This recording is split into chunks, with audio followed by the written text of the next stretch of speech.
But before I ask you questions, I want to make sure everybody understands that they're not familiar with the case of the roadside strangler, Michael Ross. And I'd like to describe a few of the details before I ask you questions. While in prison, Michael Ross participated in the creation of a documentary on serial killers entitled The Serial Killers, during which he described in great detail how he raped and murdered 8 women and girls. In the video, he explained serial killers like me like to strangle their victims, and that is, I guess, the most common form of killing because there's more of a connection. It's more real. It's not as quick. Ross murdered all of his victims by strangling them. He later describes how he tied up Leslie Shelley, age 14, and put her in the trunk of his car, and then took the other girl, April Bernays, age 14, out and raped her and killed her, and I put her in the front seat.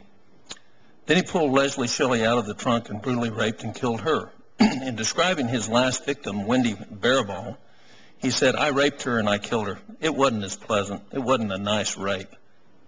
Judge Chatigny, this is the man you described in your testimony and in your discussions on this case as the least culpable of people on death row, and said, and I quote, "He should never have been convicted, or if convicted, he never should have been sentenced to death." And that when Mr. Ross says that I feel I'm the victim of a miscarriage of justice because they didn't treat it as a mitigating factor, I can well understand where he's coming from. Judge, this is serial murder. Is the man, you did everything possible to prevent the execution cut. I think the record shows that. You believed in your position. I just wonder why you think your behavior in this case, which is pretty extraordinary, I've only sat on this committee for 5 years, why that behavior would warrant a promotion to a much more senior court. Senator, thank you for your question. I appreciate your concern. And of course, I found these horrible crimes to be unimaginably and unspeakably abhorrent. I believed that under the law, I was obliged to give careful consideration to the claim that he was not competent to waive legal challenges to this death sentence. Was he not found out to be competent and ruled competent? Ultimately, yes. After a full adversarial hearing, he was determined to be competent, and on that basis, he was executed. I believe that the law required such a hearing to be held, and that was my sole concern. I regret very much using words that make it appear that I was concerned about the issue of his guilt. In fact, I had no such concern. But you did, in fact, agree that there were mitigating circumstances. And I think you pronounced him with a diagnosis of sexual sadism. Is that correct? Senator, I wish I could... I have the record here. Those are your words. Yes, and read out of context, I can appreciate that the reader could think that I had an opinion. I addressed those issues in connection with the issue of competence. The defendant had a long history of mental illness, several disorders, including the one you mentioned, and these were relevant to the question of his competence to waive legal rights. What was the name of the psychiatrist who diagnosed him with sexual sadism? He was evaluated by a psychiatrist named Michael Norco. And Dr. Norco testified in the state proceeding that preceded my involvement that the defendant was competent.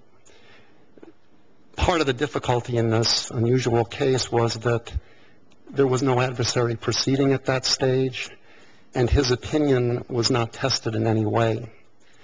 After the events that occurred before me, he contacted the defendant's lawyer and said, now that I have looked at material I had not seen before, I realized my opinion could change.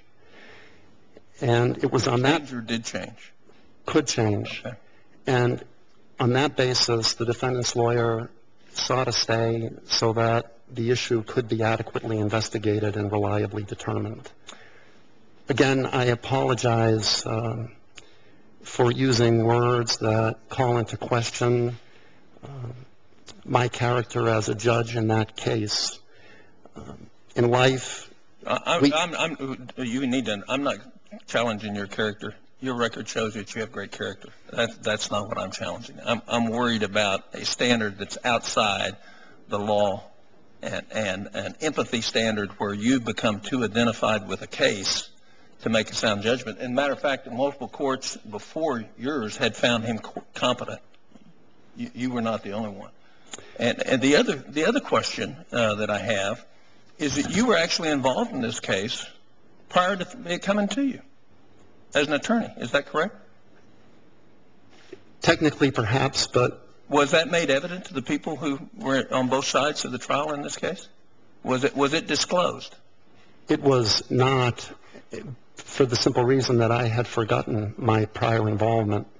In a serial murder case of 8 people? I was not involved in the case.